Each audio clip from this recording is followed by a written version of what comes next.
Is that you, Adam? Yes. All right, let me.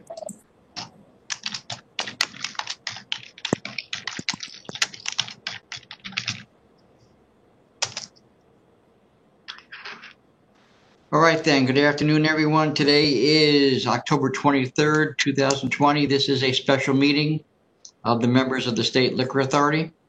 Present today and being held in Albany. Present today in Albany is Chairman Bradley. Commissioner Fan is in the New York City offices, and Commissioner Ford is joining us remotely by video. We have staff in attendance, General Counsel Meyerhoff participating by video, Deputy Commissioner Roberts by telephone, I'm here, thanks. and myself, Secretary Donahue, in the Albany offices. We have two matters on today's calendar. They're both requests from Counsel's office for emergency summary orders of suspension. First item is 1451Y. It's Queens OP 1289631. The licensee is CSJ 149 Corp. Good afternoon, members of the board. Michael Amarato from the Office of Counsel. An Office of Counsel submits the subject licensee, CSJ 149 Corp., located at 1-14 41st Street Avenue in Flushing, Queens, to members of the authority to consider an emergency order of suspension of the retail OP liquor license pursuant to 401(3) of the State Administrative Procedure Act.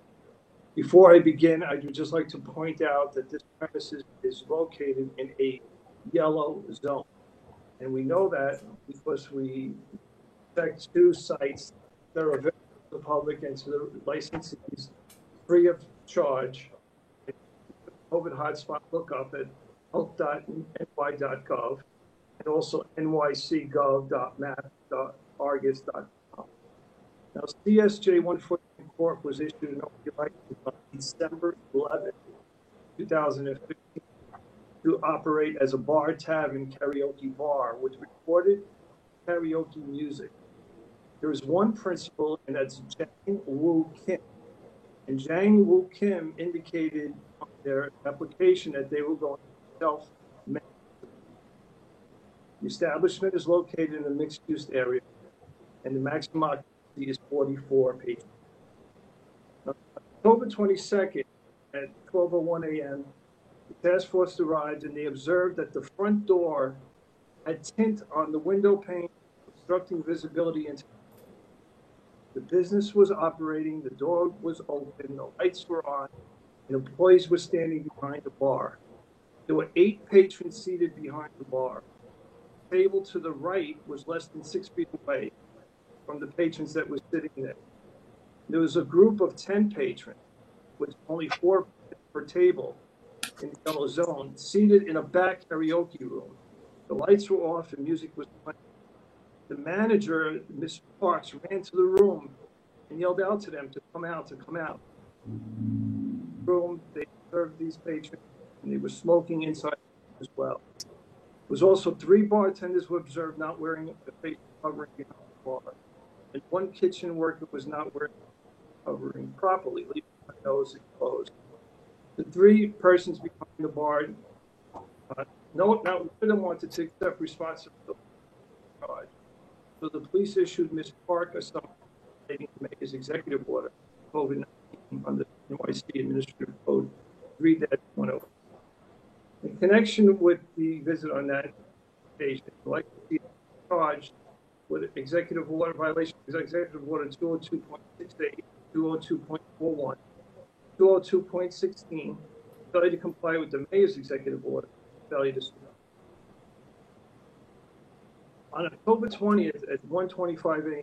after the NYPD was called to this location for an assault by the premises. The manager. Mike, yes. Just hold a second. Is he breaking up for you, Tom, a little bit? You're on mute. You're muted, Tom. All right. I can't tell Mike is breaking up when he can't hear me. Mike, you weren't doing too bad at the beginning, but now you're breaking up a little more. I don't know if you need to be closer to the microphone. Yeah. Okay. Is that any better? Yes. Okay. So on October 20th at 1:25 a.m. after the curfew, the NYPD was called to the location for an assault that occurred inside the premises.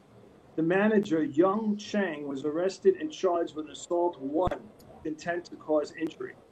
After complaining, the victim told the police that she was kicked in the back of the leg and was slapped in the face by the manager of the bar. I repeat again that the licensee had indicated on their application that she was going to be managing the place herself. On October 17th at 2:20 at 9 p.m., the task force conducted an inspection at the licensed premises. At that time, they observed 6 female employees standing behind the bar not wearing masks. Additionally, there were 2 females sitting at the bar. No bar services permitted, and 1 woman was standing at the bar. The manager was not wearing a facial covering. 1 male was seated in a karaoke room. There was no food on the table and no guest check for the food. There were 3 males congregating in the rear yard, not social distance or wearing face coverings, smoking what appeared to be marijuana. The marijuana joint was thrown to the ground and a jelly jar of marijuana was recovered from one of the males. Also, 3 tables where patrons were seated inside had fruits and nuts on the table, and there were no food receipts available. A written cease and desist letter was issued on 10/17, which was issued by investigator Stravali to the manager, Young. The licensee has been charged with being in violation of 202.41, 202.38, 202.52, 202.16, 5 fire and life safety violations, 4 ABCL violations, no workers' compensation instruction, failure to conform to the application for hiring a manager, unauthorized trade name, which they were using sex karaoke bar. On October at 3:10 a.m., again after curfew, the NYPD conducted an SLA inspection at the premises. When they entered, they saw the staff members were not wearing facial coverings. Patrons were observed sitting at the bar less than 6 feet apart. The staff moved all the patrons to the rear yard of the premises where there were tables and chairs, and a small freestanding room had been constructed. Once again, Chang Yun, manager, was advised of the issue and given verbal warning. The licensee has been charged with 202.41, 202.16, unauthorized alterations, failure to display the license, and failure to supervise. Finally, on September 2nd, 2020, an inspection was conducted and found patrons sitting at the bar with no mask, less than 6 feet apart. The licensee has been charged with 202.3, failure to supervise. There is 1 prior open case which involves the unauthorized trade name, Sexy Bar, that was on the canopy outside. And there was 1 other case that settled for $5,000, which was for, again, unauthorized trade name, books and records, visibility, 2 other violations of local regulation. Now, I just want to point out that in the earlier cases, particularly the one that was settled, we received a CNC from the licensee's rep for the visibility and an unauthorized trade name, Sexy KTV. They indicated to the board that they removed the tint from the glass windows and they removed the Sex KTV from their trade name. That, in fact, was false. They're continuing to use the unauthorized trade name. And the visibility, meaning the tinted windows, are still there. Additionally, the unauthorized trade name Sexy and Sexy Bar was used on the awning on 10/14/19, and they're being charged a 3rd time now for the unauthorized trade name Sexy Karaoke Bar. So this type of conduct, more than 4 people seated at a table in a yellow zone, the standing, the congregating, lingering around the premises, employees not wearing masks, sharing marijuana cigarettes, patrons not wearing masks while seated, is exactly the conduct the EOs and the SLA and Department of Health guidelines were designed to prevent. Additionally, it is clear that the licensee cannot be trusted with this license. The licensee was warned on multiple occasions, both verbally and in writing. So based on the history of this location, the investigation reports reviewed, and my conversations with SLA investigator Cavalli. This establishment poses a risk to the public health and safety. Members can have no confidence that this conduct will not continue, and therefore counsel's office respectfully requests that the members summarily suspend this. All right, with that, Commissioner Fan, do you have any questions? Mike, do you have a sense of what the assault was about? I do. It was with one of the female patrons, and the police have been patient. Mike, you're breaking up again. Is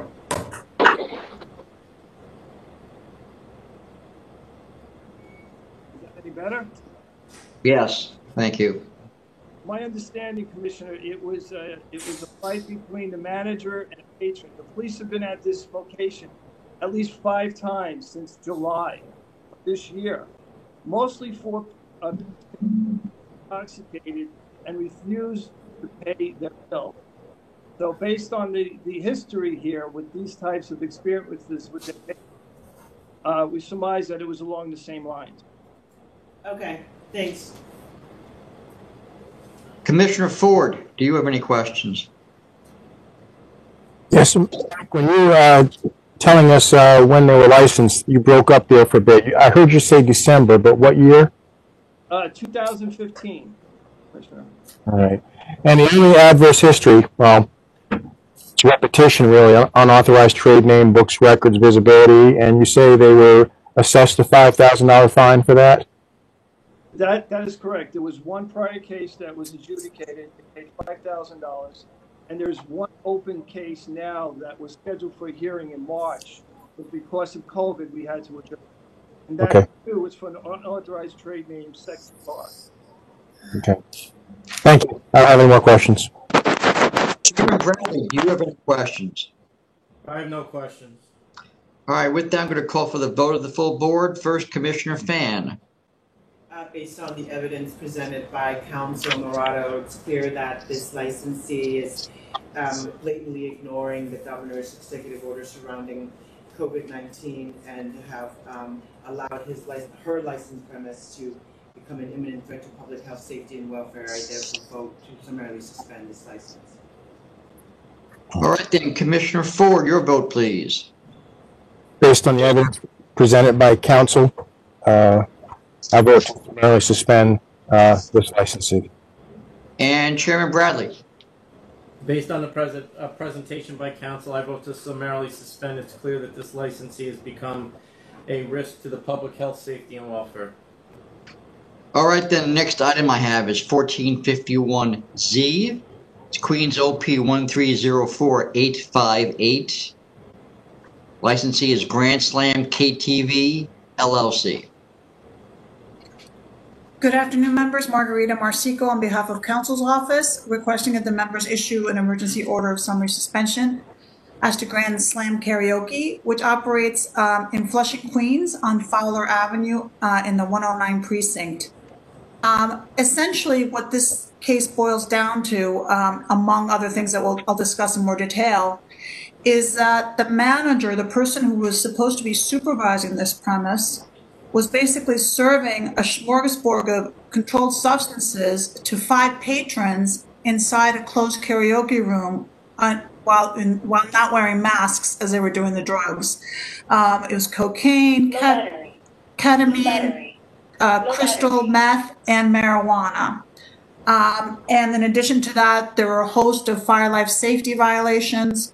And in addition, this karaoke is located in a yellow zone, the same as the presentation that Mr. Almorato just gave. So that's essentially what is going on here. Now, although from what I'll describe, there's no prior warning given to the licensee that his manager should not be serving cocaine and other drugs in a closed room to patrons, it's counsel's office belief that this is indicative that this licensee presents an imminent threat to the public safety during this pandemic. So what happened, according to Investigator Stravali, was that he was with Detective Spataro and others in the COVID NYPD task force. They drove past the place. They noticed that it was well lit in the front. They got out of the car to look. The front door was open. They could hear music. The premise operates out of the third floor. They could hear music. They went upstairs. All the lights were on. There were no patrons in various areas except for this room where this manager was consuming the drugs with the patrons. Investigator Stravale told me he thought that they all had their own straws. I don't know if all of them were vouchered, but he definitely recalled that they all had their own straws. And there was also liquor. It was his belief that they may have brought their own. He wasn't certain, but they had liquors as well as the drugs. They continued. They saw that the kitchen was closed. There was no food that was present. He did the inspection that he always does, and he noted that they were using extension cords as permanent wiring. The fire extinguisher was uninspected. They were in possession of fireworks, which he corroborated through a social media search, which is submitted to the members, where you could see photographs of them using the sparklers. There was a missing switch plate cover. There were defective exit signs. This manager was unable to produce any books and records. And that's significant because this licensee previously paid, the members previously accepted an offer of $3,000 to resolve a CNC in 2018, where they paid $3,000 for failing to provide books and records, for failing to have the occupancy sign posted, and another local rule. So that's a repeat offense.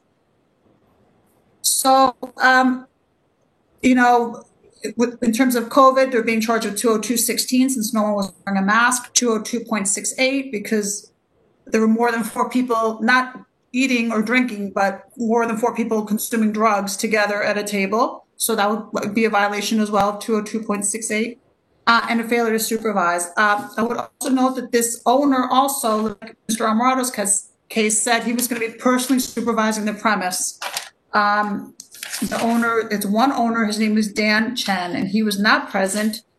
Instead, we had Mr. Wang Dao, who was with the straw and the cocaine. He said he'd been an assistant manager there for 2 years. So this is a supervision that this licensee is doing.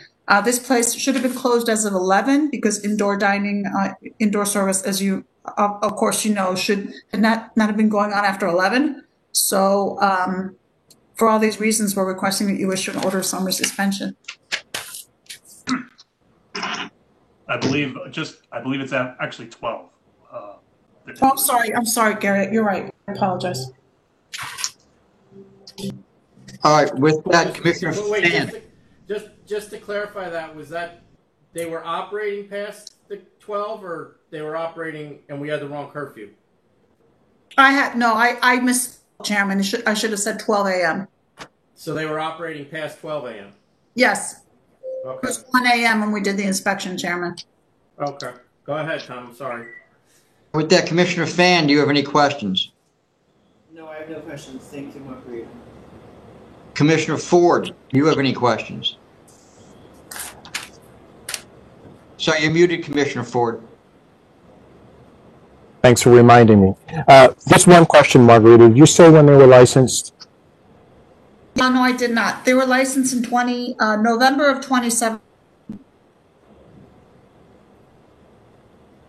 Thank you. Mm-hmm. No further questions. All right. Chairman Bradley, do you have any other questions? I do not have any questions. Thank you. All right, with that, I'll call for the vote of the members. First, Commissioner Fan. Given the evidence provided by Council Marsico, it's clear that this licensee and the trusted manager have created an imminent threat to public health, safety, and welfare at this location, and I therefore vote to summarily suspend their license. All right, Commissioner Ford, your vote, please. Based on evidence presented by counsel, I vote to summarily suspend this license. It is clearly a threat to the public health, safety, and welfare. Chairman Bradley, your vote. I actually remember granting this license based on the presentation of counsel and the submission and the pictures. I vote to summarily suspend It's clear that this licensee has become a threat to the public health, safety, and welfare. All right then, Chairman, I have nothing else on the calendar. Do you have anything else? I do not. Thank you all. Have a good weekend. All right, with that, this meeting is adjourned. Thank you. Thank you. Thank you all.